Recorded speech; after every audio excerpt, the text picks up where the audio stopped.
Well, good morning and welcome once again to Elevenses. I'm Kevin Williams of Survival Skills Rider Training, and this is show number 344. It's Wednesday, 21st of June, so we are hovering around the midsummer mark, aren't we? Christine has just looked in. Good to see you, Christine. So what have we got for you today? Again, fairly packed show. We have an MBE for 8 times world trial champion Emma Bristow.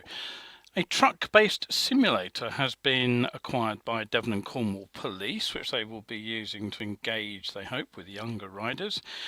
And ANCAP video, that's from Australia and New Zealand. That's their sort of equivalent of the Endcap program. It shows a first-person view of a collision detection system actually working and stopping a collision between a motorcycle and a car. Gone in 100 seconds. Another broad daylight theft. I'll have a quick look at that. An e-bike startup has been acquired by Peugeot Motorcycles. A quick way to get electric bikes into your product list, I guess. And in a sort of Coles to Newcastle kind of story, Harley Davidson are to be exporting Livewire motorcycles to Japan. We'll also have a quick look at the Brotherhood XS800 bobber, which is, yes, you probably guessed, another Chinese motorcycle. And finally, we'll finish off with today's discussion point. We'll come back to that simulator, and I'll be asking, is a high fidelity simulator like the one that I'll be talking about in just a moment the right way forward? And I'll suggest that maybe it isn't.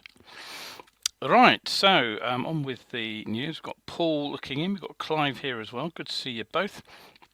Now, it's hard to believe it's we're around the longest day already. That's the problem with dreary and long, wet and cold springs. Didn't really warm up, did it, till May? When the summer does get here, it seems to be halfway over already. But anyway, let's make the most of it while the sun's shining and the weather is warm. And that does at least give us some opportunity for some long nights, or long evenings, I should say, and the chance to get out and have a wander around on the bike. So here we are. Here's something for your diary. This is the Castleton Bike Night. Now, if you don't know about the Castleton Bike Night, this year's is just a few days away. It's on Monday the 26th of June. I will give you a reminder of this on Sunday. But if you've never been, it's not kind of like the Ace Cafe at all. It's a genuinely friendly, it's a low-key get-together. It attracts lots of modern and classic motorcycles, but it's a village-run activity. And it centres around the village green. You'll find a display there of classic motorcycles. There are various food stands. There's a beer tent, though hopefully anybody riding the bike will actually stay off the alcohol. The event returned last June after a 2-year pandemic hiatus, and this year's event opens from 4 p.m, so you can turn up quite early in the evening, get home quite early too. If you arrive on a classic, you can go straight to the village green where you will be added to the display. Otherwise, you'll be shown by the marshalling team. I think it was the Boy Scouts Girl Guides. Do they have Girl Guides now? I don't think they do. They're all Scouts, aren't they? Last time I went, and they will take you to suitable parking at the school and on the sports field, so do bring a side stand puck just in case you are out on the grass. It's probably rock hard out there, but it might have been softened up by some of the thunderstorms that we've had just recently. If you're on 4 wheels, that's also catered for. There's parking at either end of the village. Now, since the event is run by charities, do pocket some cash to make some donations. It's rather hard to throw a chunk of your credit card into a bucket, so do bring some cash. And if the weather's kind, I plan to run over there myself. It's not too far away from here for the evening, so if you could make it, drop me a line and we can arrange to meet up over there. So that's Castleton Bike Night, 26th of June, which is Monday, and that runs from about 6 till it gets dark. So I'll probably be there myself. I'll try and get there reasonably early, I think. But anyway, more on that on Sunday. The weather, as I say, is looking good for that at the moment. And now, on with the news. From the world of motorcycling, and the first piece of news is that 8 times world trials champion Emma Bristow has received official recognition for her career in the King's 2023 Birthday Honours List, and she's been awarded an MBE, which is great news. So there's Emma. That picture was taken at the Italian Trial GP last year. The photo is by Future 7 Media. The 8 times Trial World Champion received the honour for services to motorsport and women in sport. Now the award actually reflects Emma's long-term career in motorsport. She's so far amassed a total of 44 GP wins, with 8 World Trial Championships and 2 further World Super Enduro titles. So that makes her one of Britain's top female athletes. Now last year she added the 2022 Hertz FIM Women's Trial World Championship. It's her 8th, and she added that to a string of 7 titles in a row in 2014 to 2020, and she only missed the 2021 title by a whisker. And that's really quite some performance, isn't it? And clearly Emma's career there stands comparison with some of the other off-road greats to whom MBEs have been awarded in the past, such as David Knight and Dougie Lampkin. Emma said, "Since I've been riding, there have been a lot more women riders. At the end of the day, we're all the same, really, aren't we? So there's no reason why girls can't ride motorcycles." Absolutely, I would say to that one. Now, I was planning to run the section at the end of the show about improving how we read the road by learning to understand the difference between hazards. The definitions that the DVSA uses are actual, developing and potential hazards, but I've deferred that item till next week in favour of a longer look at the news that Devon and Cornwall police have treated themselves to a motorcycle simulator that will be used to engage with the public. Now, yep, you heard that right. The Force, with the support of the UK's Department for Transport, are launching what's being described as a pioneering project based around a battery-powered motorcycle simulator that will be installed in a truck to use as a mobile classroom. Now, the aim is to raise awareness by allowing people to experience dangerous situations on a motorcycle in a completely realistic but safe way. So this isn't just a sort of computer screen with a pair of bars or even a steering wheel, which is I've seen motorcycle simulators using steering wheel. It's a piece of high-tech equipment similar to that used by rail firms to train their train drivers. And also these simulators are used by emergency services to coach their drivers in blue light runs. So let's have a quick look at it. Hopefully the right photo will appear on screen any moment. There it is. Now this is a still I've snipped from a video showing the motorcycle simulator by the same company that's actually in use in Singapore, and I'll come back to this in a moment. But the important thing is that the hardware that the lady there is sitting on is actually a real motorcycle, which is installed on a platform which is presumably operated by hydraulic rams or electric motors or something. But the idea is that the bike moves under you to give you a sense of motion. Now, all the bike's controls are functional: the brake and clutch, the throttle, the gear change pedal, the indicators, etc. They all work in order to convey realistic sensations to the rider, but also for complete beginners to actually teach them the basics of controlling the bike. Now, the system is said to accurately reproduce braking and acceleration, the handling of the bike at low and high speeds, inclination, as they call it, presumably leaning over on bends. It can simulate running over potholes, and it says many other routines exclusively applicable to motorcycles. Now, the rider, as you can see, is surrounded by a visual system comprising a number of screens, and depending on the setup, they can actually offer a field of vision of more than 180 degrees. So in other words, you'll get wraparound vision. The software can produce a highly realistic virtual world covering urban and, to quite a press release, inter-urban driving environments, by which I presume they mean not just rural roads, but sort of things like fast dual carriageways and motorways too. And in the driving on the left, as we do, it can be set up for either side of the road, and it can also be set up with UK and other relevant features to riding in this country. Now, as well as having to deal with the ordinary movement of other vehicles, the software can be interactively programmed by an instructor in real time.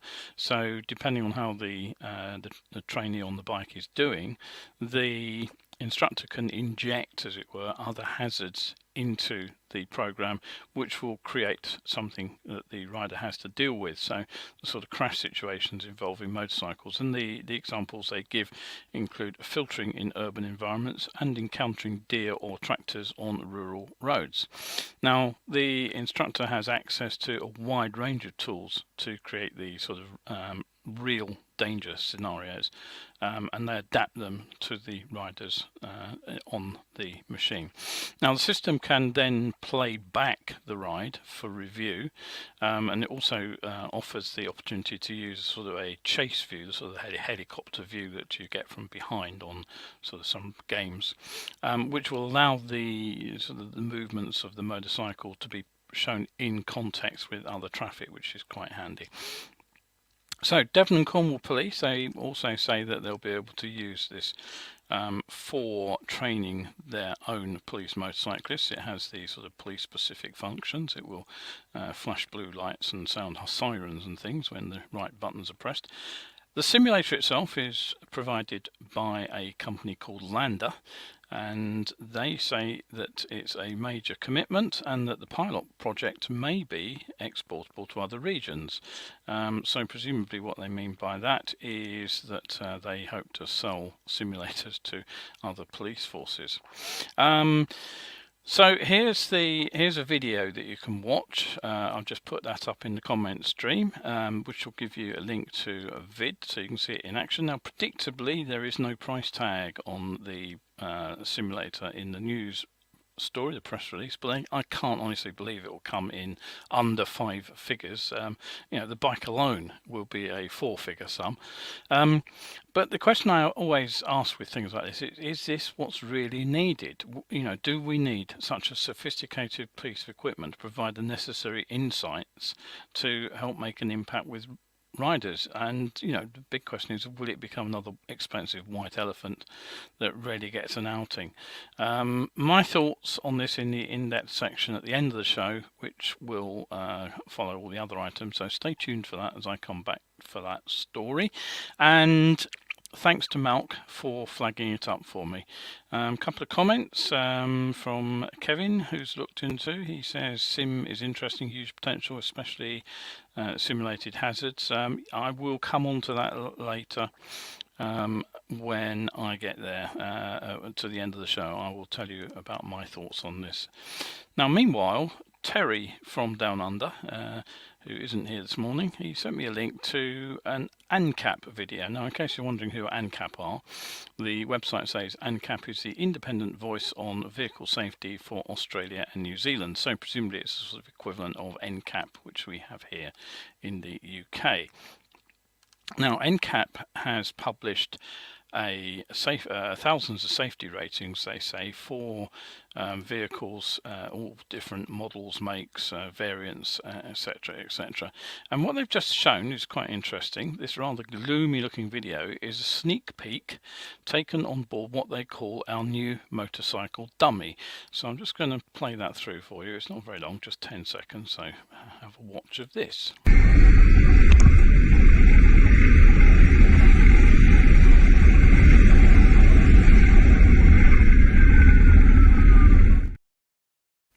Now, what that showed was a test to see if the approaching vehicle's collision detection radar, the turn across path emergency autonomous braking, actually worked when confronted with a two-wheeler.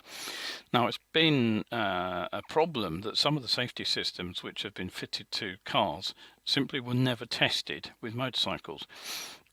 The system fitted to Jaguars for blind spot detection, and these are little lights that flash on in the mirrors to tell you there's something alongside you if you start trying to move laterally.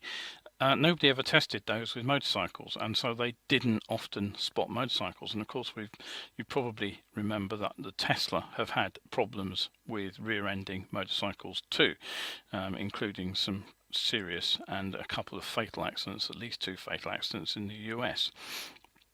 So the idea here is to test that the vehicle really can detect a two-wheeler, and for that they have this sort of dummy motorcycle which was approaching the potentially turning car at 60 kilometers per hour. So that's sort of 40 odd miles an hour, isn't it? 35 miles an hour, something like that. But I'm not sure I would have had quite so much trust as the dummy in the response to the driver. I think somebody needs to teach the dummy to go for the brakes and swerve. But anyway, interesting that the testing is now proceeding towards motorcycling. Right, now, what was I going to show you? I was going to put a banner up and I completely forgot to do it about what was on in the show today. Never mind. If you are watching the show, don't forget, it's great to see you live, but you can come along and catch up. It's over on Facebook. It's also on YouTube, where it's obviously much easier to find.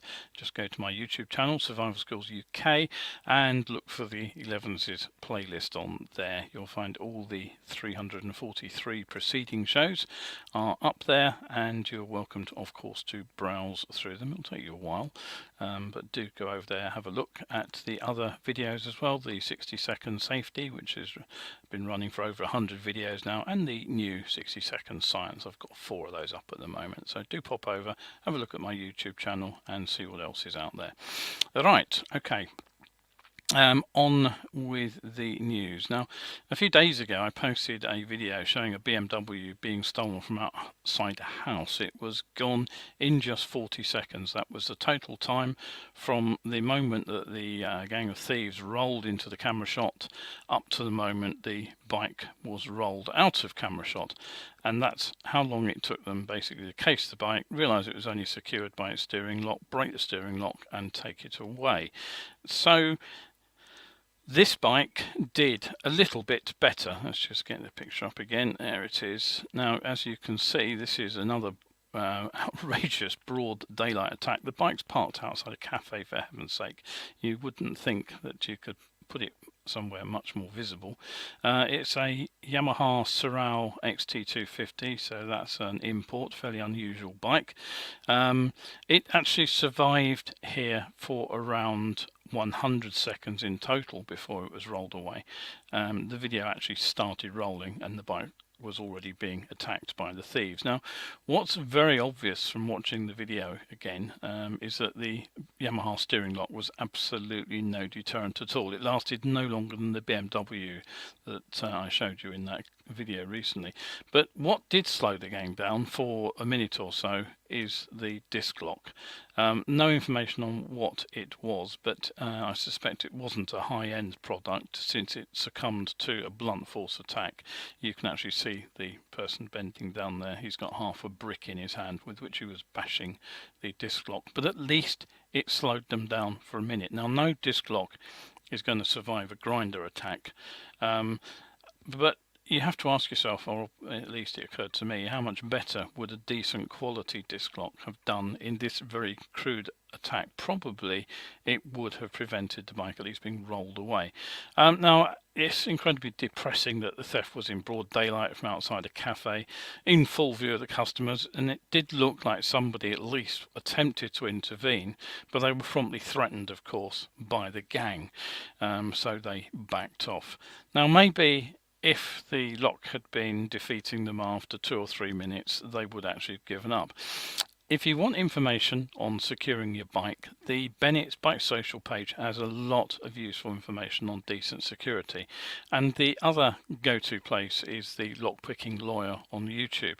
Although he spends a lot of time taking locks to pieces and showing you how to defeat them, you can also get an idea of the kind of locks that you should avoid from looking at his channel. Now, it doesn't take much effort, frankly, to attach a little pouch to the bike, something like that. Sorel's got rails and things on it. And you can carry a decent quality disc lock. They're not desperately expensive. You'll certainly get one for under £100 if you look around, and it takes virtually no time at all to remove it from the pouch, bend down to your disc and pop the lock in place. In fact, carry two, put one on the rear disc as well. That way you double the time it's going to take the thieves to break the locks, and you'll make it far harder for the bike to be rolled away on its rear wheel. It's not unknown for people simply to shove a stick through the front wheel, lift the front wheel up, and then just roll it away on the rear wheel. And there are some pretty inexpensive, flexible belt locks that they won't survive an angle grinder attack for 2 minutes, but they can't be smashed like the lock in the video. Much more difficult to sort of attack. You need to get some brute force on those, but if it gives you just that extra few minutes, it's all to the good. I still say it's high time the manufacturers start to take some responsibility for bike security and bike theft, but until such time as that happens, it is down to us, the owners, to ensure we protect the bikes as best we can.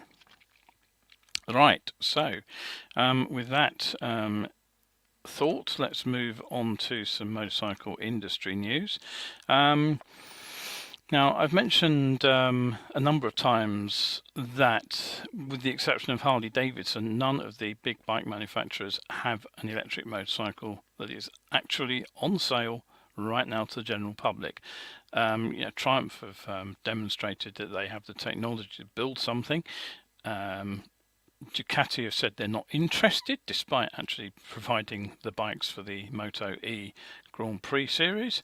Honda have promised a range of 10 bikes. We've so far seen a moped. Suzuki have now announced that they aim to have 8 machines available in a few years' time. Kawasaki have demoed an electric bike and they demoed a hybrid.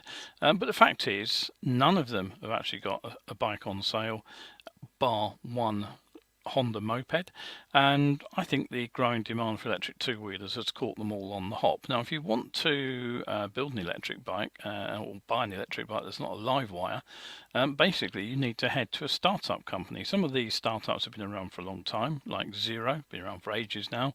Energica have been around for not quite so long, but those are established. They have bikes, they have dealer network. You can walk in, walk away with a bike from either of those companies.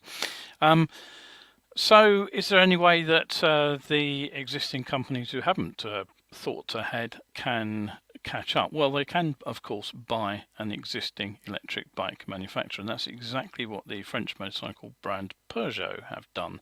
The company has been funded by a German firm called Mutares, and they are now rolling out new ICE bikes and scooters. But instead of developing the EV platform from the ground up, Peugeot have taken the majority share in a fellow French firm called DAB Motors, and this is their product. Now, DAB were based in Biarritz, so founded in 2019. They originally started building custom motorcycles, but rapidly diversified into e-bikes with their Concept E, the minimalist supermoto kind of design that you see in front of you there. It only offers 125cc equivalent performance, but the deal means that DAB can move their production to Peugeot's factory, which is a big one in Mandeur in France, and their goal is between them to produce an electric motorcycle that's affordable, practical, and 100% made in France. DAB's company founder and CEO Simon de Bardel was quoted as saying, "I'm delighted to be associated with a historic manufacturer such as Peugeot Motorcycles. This strategic collaboration will allow DAB Motors to take a new step. With the support of Peugeot Motorcycles, DAB Motors will soon mass produce its electric motorcycles and deliver them worldwide." So there you go. Now, in a very different move involving electric motorcycles, Harley Davidson's CEO Jochen Zeitz has announced that the company will be bringing the Livewire to Japan to take advantage of the apparent disinterest in electric motorcycles by the big Japanese manufacturers. Harley Davidson, by contrast, began to work on Project Livewire almost a decade ago. Now, the 4 Japanese motorcycle manufacturers, now they have joined a consortium to develop a standard for a swappable electric battery, which can be either recharged at home or exchanged at a swap station. But the tiny battery specs are going to seriously limit the bikes that can use it to low-powered, short-range commuters, like the moped equivalent EM1E electric scooters that Honda have just said will go on sale in Japan in August. Now, it's the first bike that Japan have made available to the domestic market that's powered by electricity, but even so, it's just got a top speed of 30 miles per hour or less, and the range is limited to a maximum of 53 kilometers. I'm mixing my units there, really, aren't I? But 30 miles, that is roughly speaking, on a charge. Now, Zeiss didn't elaborate on which of the Livewire models would enter the Japanese market, but speculation is that the bike that's more likely to make the trip is the smaller and cheaper Livewire S2 Del Mar, rather than the more expensive Livewire 1. I'm not quite sure why that was concluded, but hey ho. The 2 bikes, the cheaper one, the Del Mar, is $15,000 approximately, and the Livewire 1 has come down from its fairly astronomical starting price to around $23,000, which actually is not so far off some of the other premium price motorcycles. Now, Zeiss also revealed that Harley Davidson may bring its smaller Chinese-made X350 motorcycle to Japan as well, although of course that model is powered by an internal combustion engine. Okay, and that brings me to today's roundup of new motorcycles. I've only got one for you this week, and this is it. It's the XS800 Wolverine. And as you probably guessed, it's yet another new petrol engine motorcycle produced in China. It's built by yet another company that you probably never heard of either. This one is called Jiangsu, and it's marketed under the brand name of Brotherhood. Now, it's said to be inspired by the Harley Milwaukee Cruisers. The XS800 is an 800cc V-twin, and it produces around 50 horsepower. Now, there's no other details about the motor, but the bike itself gets a steel frame, which interestingly includes a single-sided swing arm at the rear. What's really unique about the machine now is the fact that it carries a car-sized rear tyre. That is a 360 by 30 on an 18-inch rim. That's huge. Typical sports bike is a 180 or 190, so it's basically twice the width of a typical high-performance motorcycle tyre. It's apparently the largest section tyre ever fitted to a production motorcycle, and it's produced by another Chinese company you probably never heard of called King Tyre. I have actually heard of them. I think they might do bicycle tyres. And just to ensure that the bike probably steers like a barge, it's matched with a massive 140/70/17 tyre at the front, hung from those upside down front forks. So if the bike will steer like a tanker, it probably stops like one too, despite the triple disc setup, since the dry weight of this bike is reckoned at 290 kilograms. That's no less than 640 pounds. Now, with oil and petrol, and probably usually battery as well, battery fluid isn't included in dry weight, I don't think, it's going to be well north of 660 pounds in weight. That's enormous. And it's also got an enormous wheelbase, as you can see, 1,650 millimeters. That's around 140 millimeters or 5 inches longer than the BMW 1250 GS, for example. So you won't need a bike bay to park this thing. You will need a dock. XS800 by name, XS by nature. Maybe Hippo would have been a better animal name than Wolverine.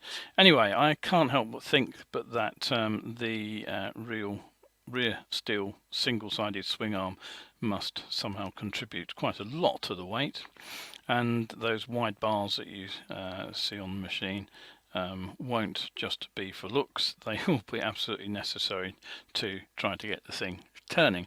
Ditto the low seat height. Even with feet flat on the floor, this monster's going to give your thighs a pretty good workout keeping it balanced at a standstill, all of which really begs the question, why bother with a titanium exhaust? That's apparently what it's made of.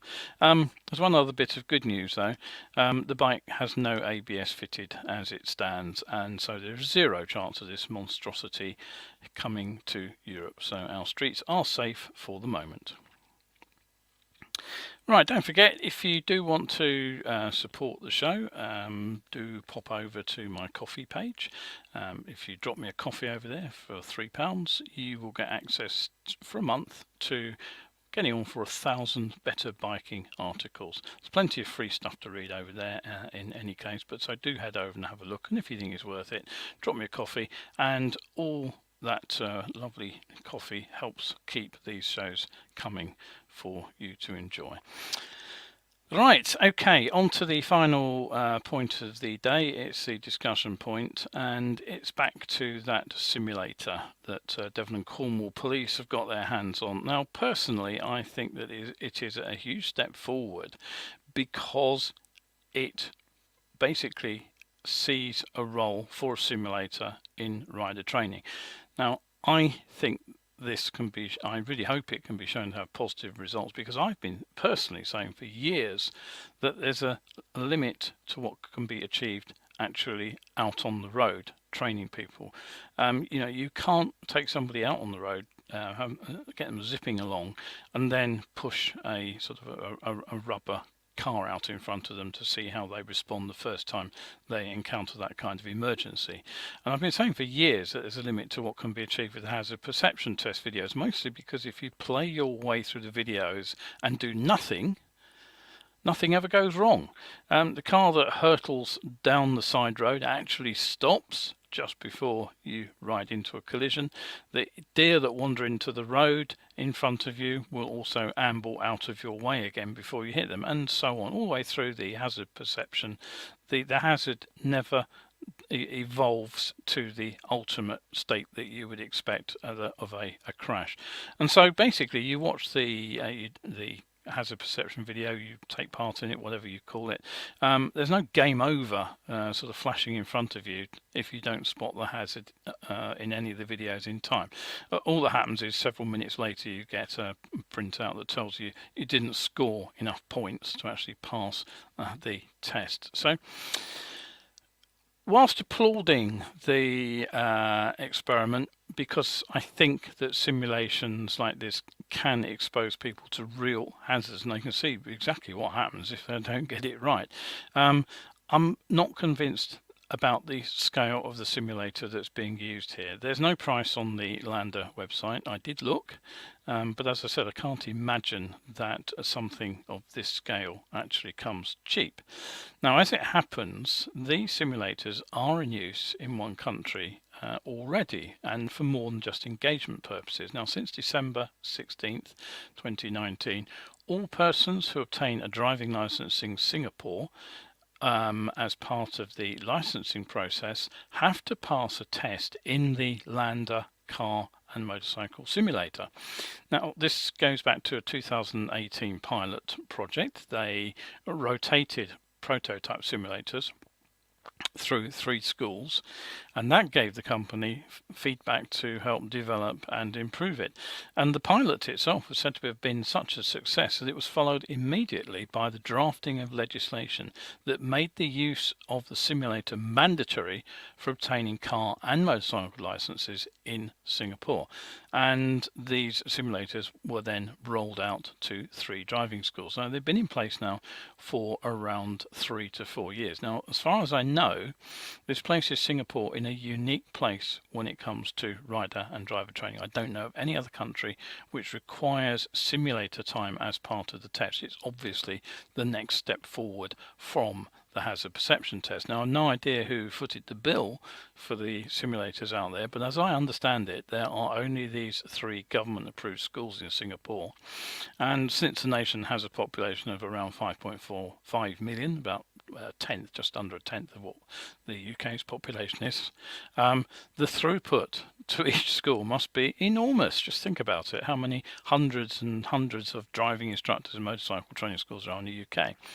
But the fact is, although I think the thing looks great, I really don't think we need a full-on immersive riding experience to teach the real issues, which is the awareness of what goes on in the road. You can teach people to ride a motorcycle off-road, that's easy, but it's what is almost impossible is exposing them to every threat that they could face on the road and giving them a chance to see it coming and understand how to deal with it without a crash. So I think that we can get very immersed in a fairly ordinary computer game without having a mechanical rocking horse sort of heaving away underneath us. Now, clearly, there's no way that the hundreds of independent bike schools in the UK could ever front up to the cost of a simulator like this. Really, it is going to be down to some very, limited number of projects. And basically, the one-man band car driving instructors would have even less chance of using something like this.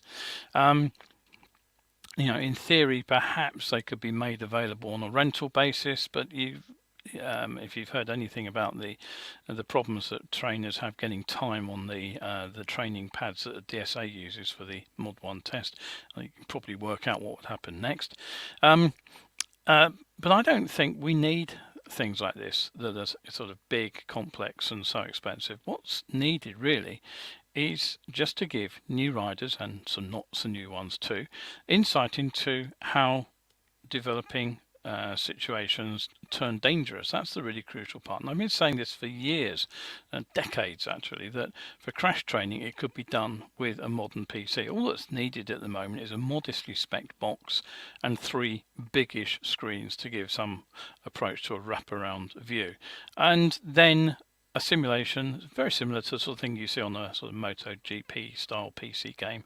The fidelity on those is quite good enough for an immersive experience. In fact, it looks better, I have to say, than the video footage that I have seen from this Lander simulator. Heck, even a VR lash-up that was created by taping 2 GoPro cameras back to back and then using the video played back through a Samsung mobile phone, which was fitted into Samsung's video reality goggles. Remember those? It was astonishingly good. It wasn't high quality, but it didn't need to be. The point was it was immersive, and what it showed was the consequences of a crash from the point of view of one of the occupants of the car, and it got so immersive, so realistic, that at the point when a paramedic appeared to jab you in the thigh with a painkiller, a number of people had actually passed out. Now, this setup was actually demoed by one of the fire services at a conference I attended with my Science of Being Seen presentation about 10 years ago. The cost for this was peanuts. It was about £1,000 in total for the cameras, the phone and the VR headset. And then it's just time to process the video. So what's always been missing, I think, when it comes to PC simulators, I've got one which I've had myself for about 15 years, and the reason I've never used it is because it misses something that replicates the bike's controls. You can try to control it with a keyboard, near impossible. You can try to use a steering wheel, not very realistic. Are there any bike handlebar simulators on the market? There were a couple. I don't know if they're still around. It's a long time since I've looked. But that's really what you need, and just some decent software to create the VR world. And that's the bit that's completely missing, apart from this one program, 3D Driving School, which, as I say, is now 15 years old. We need somebody to have the gumption to go out there and put some training scenarios together and allow them to be used on a PC. That's what I think. So rather than this sort of one-off high-profile project that hardly any riders, frankly, will get to experience. I mean, I'd love to ride all the way down to Devon Cornwall and have a go in it, but what's my chances of actually managing that? I don't know. So really, it's the training schools that need access to inexpensive simulators for hazard perception and awareness training, and that's because, frankly, it's the training schools that have to do the hard graft of trying to get young riders motivated enough to learn from their instructors. And if you can put them in, even as I say, a basic simulator, I'm sure you're going to get better results. It's all very well having it as a demo by the police, but is it going to really give new riders much opportunity to learn?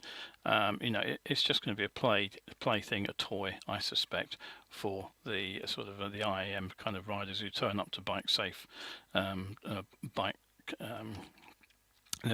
training days to play on. Anyway, I will be interested to see how the thing pans out.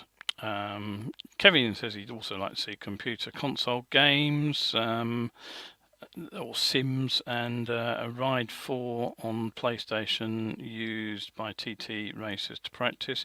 Yeah, there is again, but again, it's all heaving around it. It's got a big screen, and it's a sort of, it gives you the bike experience. And do you really need quite that much? I don't think so.